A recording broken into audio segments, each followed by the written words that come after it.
Welcome to Ultra Retrospective, the web series where I rewatch shows and movies from the Ultraman franchise to see if I think they hold up. It's been a hot minute since I've talked about the new generation of Ultra heroes, so today I'm talking about the 2015 season Ultraman X. Now, I don't know the general fandom opinion, but my impression from my followers is that X is pretty well liked. I still think it's got some annoyances pertaining to how the Ultra series has been monetized in the past decade, but I don't know, I remember enjoying it well enough when I first saw it. I did see it directly after Ginga, which, if you've seen my video on that, left me feeling pretty gross. So most anything after that seems nice in comparison. It's been about a year since I revisited Ginga. A lot's happened since then. So now I get to see how X fares without that comparison.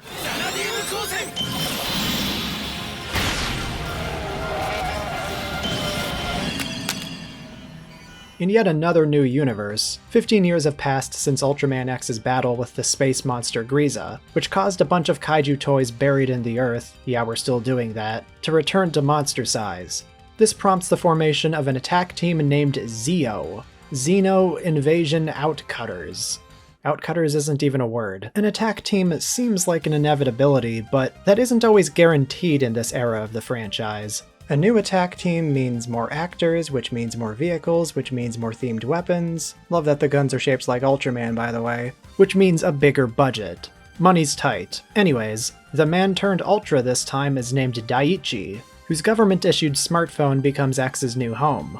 A 22-episode Kyodai hero show ensues, ending with a climactic showdown against the creepy alien responsible for all of this. Daiichi is also trying to find his parents, who disappeared 15 years ago during the big Spark Doll light show, so that's a subplot throughout. Ultraman X. Unlike Ultramen of the past, X is a purely digital character. A man of the grid, you could say.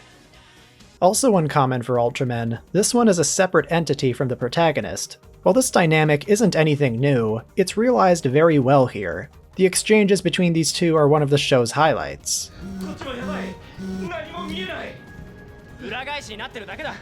The big new gimmick of this season, outside of the returning Spark Dolls, is cards. Daiichi can slot them into his little gizmo and equip X with new armor.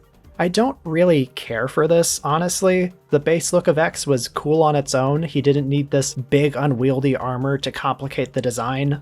But I'd really need to try to make this sound like a deal breaker. It at least means the finishers get to be a little wackier. Collecting different armors also strengthens the connection with Mega Man X, which I'm all for. Gimmicks aside, X is actually a nice return to form. Its stories are more traditional, with the exception of some scattered foreshadowing and the whole subplot with Daiichi's parents. This isn't dedicating itself to a longer narrative, and I think the show works better for going with the standalone episode format.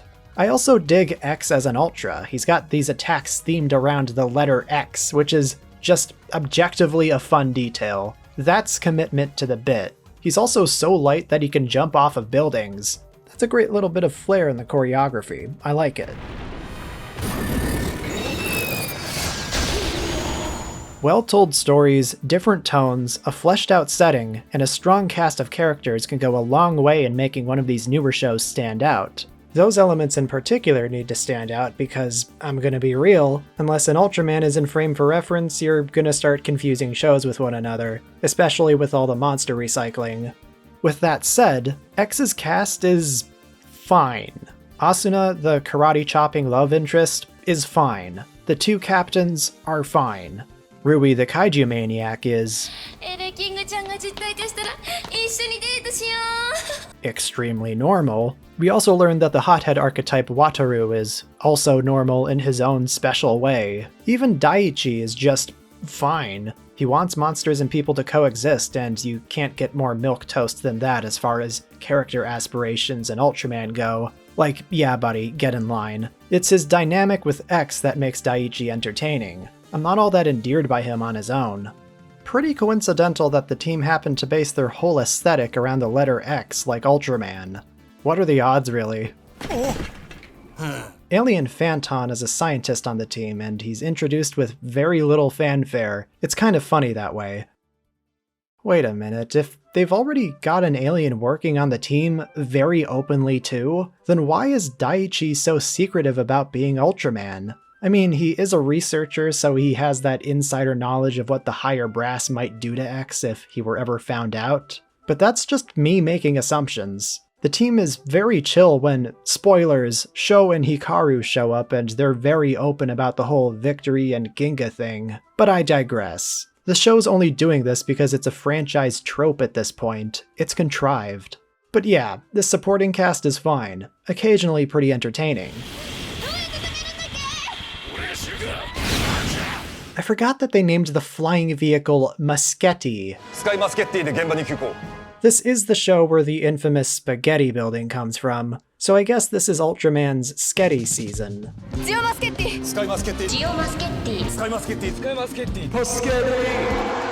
Tsuburaya Productions had a little more money to throw around for X, and I think it shows. The overall directing of these action scenes is better now too. This was when Kiyotaka Taguchi became more heavily involved in the Ultra series, and he's since become one of my favorite showrunners of the modern era. He's willing to put the camera in dynamic places, and it makes the action scenes more exciting, even the computer-generated ones. The shots putting the cast in the middle of the action with the monsters is pretty inspired, and it looks good. It's Koichi Sakamoto's episodes that I find the weakest. He was the showrunner of Ginga and directed the Mega Monster Battle movie. The excessive use of green screens lets him do crazy shots like this, but I'm overall mixed on the effect, because it makes the show look like a 3DS game, where the monsters in the backgrounds are very clearly on separate layers. It just looks flat. Above all else, I do appreciate how everyone working on the franchise at this point still understands what makes Ultraman so much fun to watch. Commitment to scale and fantastic abilities. Realism is a nice bonus, but they're not afraid to show a blatant miniature car or two if it's for the sake of showing you something awesome.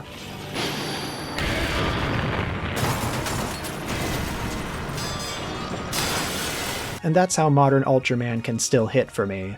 It can be pretty cheesy on a storytelling level, though. I wasn't always into the plot of a given episode, especially when it hinged on a monster toy. Luckily, the Spark Doll version of the X transformation gets shortened pretty quickly. At some points, Daiichi just starts bopping the device and bam, quick rise sequence. That is all I want. That is literally all they have to do.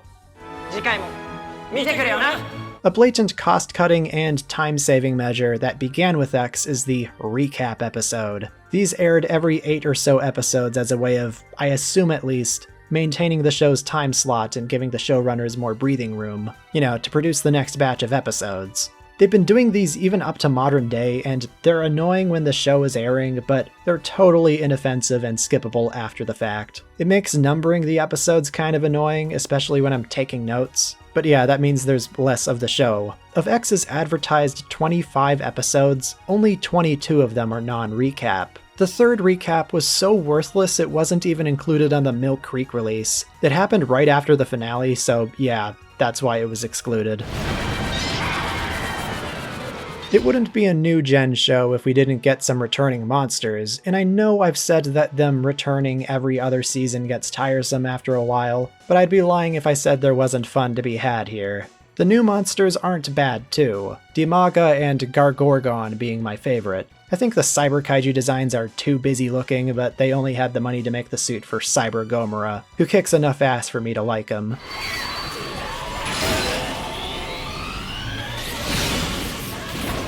The Spark Doll thing from the last show is still incredibly corny. Just takes me out of it. I don't like that this is where the franchise is at all. X's beam explicitly having the function of turning the kaiju back into toys that's just really lame.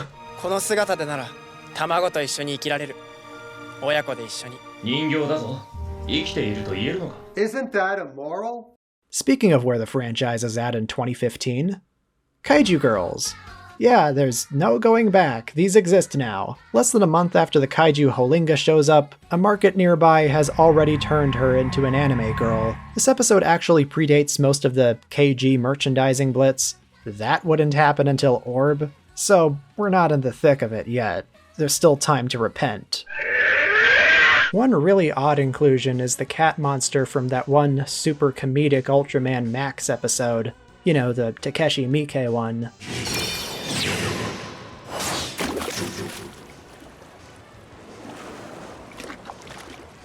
This episode's trying its best to replicate the offbeat tone of the original, and it's, I don't know, it's just kind of odd. Yeah, this is peak weird Ultraman. Even I don't know what to make of this one. At the very least, it's an episode I have remembered and will continue to remember.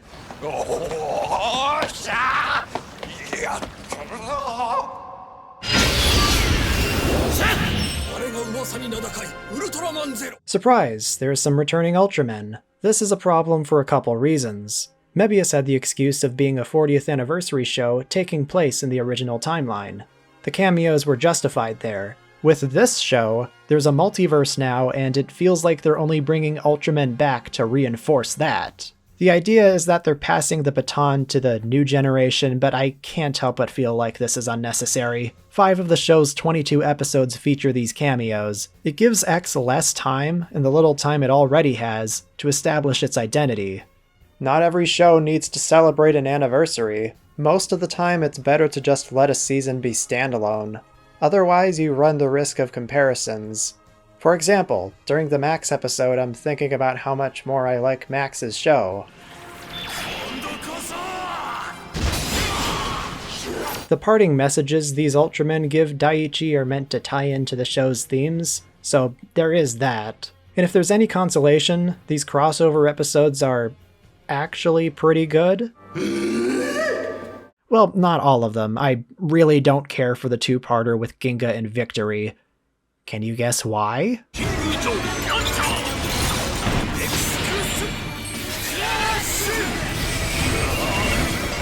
There's one thing I hate. All that noise. These are, without question, my least favorite episodes of the show. The whole thing is predicated on the Victory Ultra Fight special anyways, so if you want to follow everything chronologically, you've got even more homework thanks to these episodes. My brain was mush by the end of it.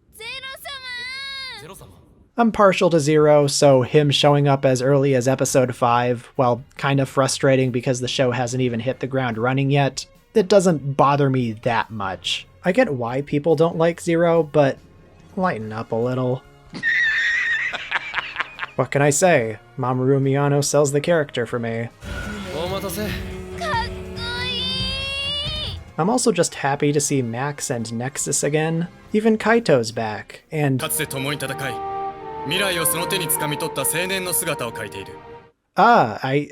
I see that. Well, I hope it was consensual. This show adopting a lot of Mebius's themes of bonds and friendship means it's partially taking from Nexus too, which makes the Spotlight episode with the Ultra all the more fitting. I talked about it briefly in the Nexus video, but this is a nice, faithful episode. Nexus may not have had the best ending, but this is the closest it's gotten to a spiritual successor. Worth mentioning that the episode director's involvement in the franchise started with Nexus, so it's fitting as a follow-up. At this point in the franchise, classic aliens aren't as threatening as they once were. Perhaps influenced by concurrently running variety shows like Ultra Kaiju Walk, the aliens in Ultraman X are giant goofballs, and if they do pose a threat, then they'll make sure to ham it up.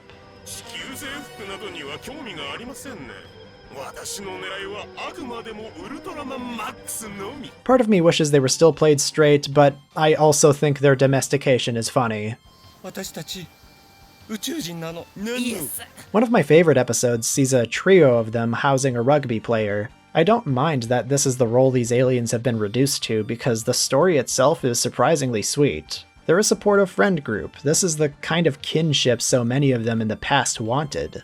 The rugby game that comes of it is delightfully absurd too. Another really good episode featuring aliens is the one shot like an episode of Cops. This is genuinely up there as one of the franchise's funniest episodes.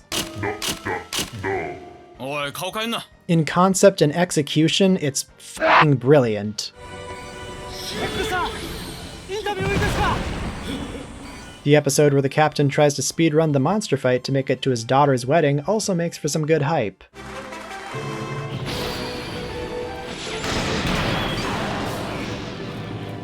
M1 comes back, heavily implied to be the same one from Ultra Q. He's more philosophical this time. 私はカモメ、私はカモメ。私はカモメ。空高く飛翔し、思考し続ける。 Where the toyetic stuff gets truly obnoxious for me is when Daiichi unlocks a new form towards the halfway point. X's Exceed form. In shows like Mebius, Gaia, and Nexus, a new form represented a big change in the status quo. A new character showing up, an old one retiring, the dynamics of the attack team shifting, etc. In X and most of the shows made onwards, it became a pretty dismissible event, an inevitability that leaves no room for intrigue. Going from season to season, you know Ultraman's gonna get a new form that's objectively more powerful than the last one.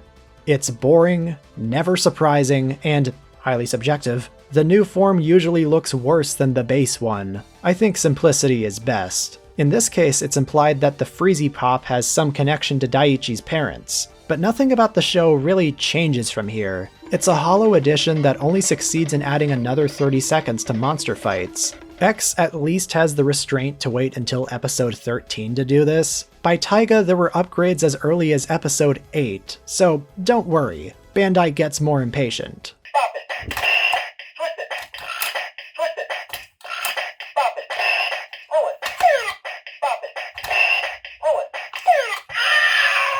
Grisa's one of the cooler villains of New Gen. I don't know, the design's really out there, the creepy laughing and weird opera singing Foley of his sound effects. It's just a memorable final boss.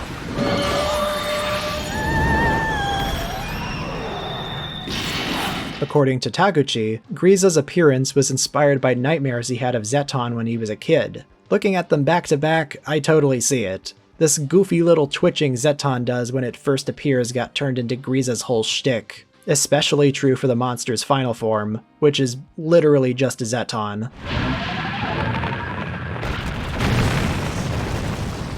Oh yeah, there's a movie.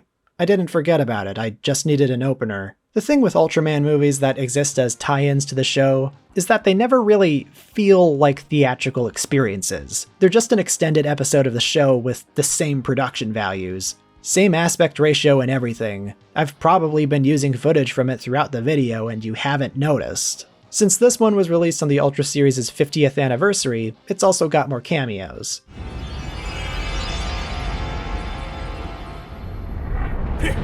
Takami Yoshimoto also plays a supporting character. She previously played Reina in Tika, so that's nice.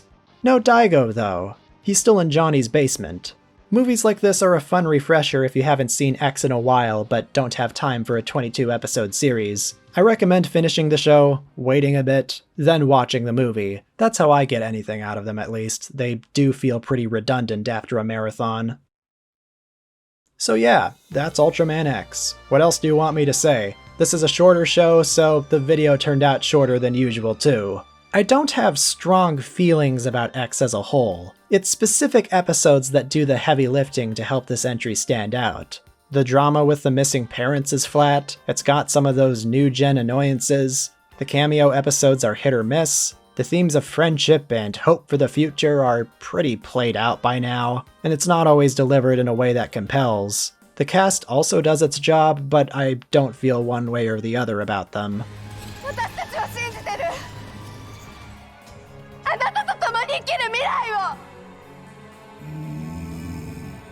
But those positives. The relationship between X and Daiichi is charming. Those good episodes are really good. The original monsters are cool, and when the right director is involved, I think it delivers on the Ultraman spectacle. I like it more than I don't. It's got everything a veteran would expect, and it's decent in execution. Something I've realized over the years of watching Ultraman is that there are very few shows that would make for a bad first impression. With the exception of sequel seasons, I think it's possible for any one of these to be someone's introduction to the Ultra series. I've already gotten responses saying X was their first, so yeah, it's a totally valid starting point. I wish some of those toyetic elements weren't there, that it had just a handful more episodes without cameos. At the very least, push them towards the end of the show so it can have time to establish its own identity. As is, it's perfectly fine. Hell, if you don't want to commit to dozens of hours for a 50-episode series but don't want something truncated like Neos or Powered or Great, this is a good evolution in scope. Not too long, maybe a little too short, but it works as is. X is okay. X and Daiichi have appeared in a lot of new-gen content, like the movies where they cross over with whoever the relevant Ultraman is, and, of course, the merchandise. It's how Ultraman survived in the 2010s, I couldn't help myself either.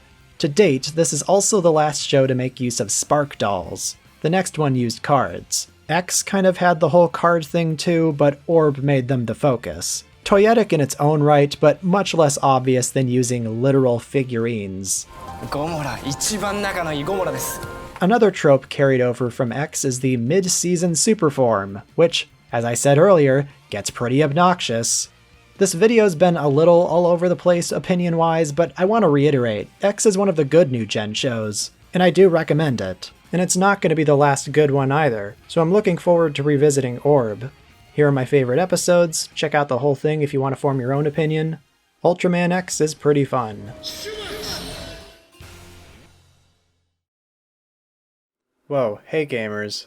Thanks for making it to the end of the video. Thank you to all of my lovely patrons for supporting me, it really does help. And here is a shout out to the top patrons.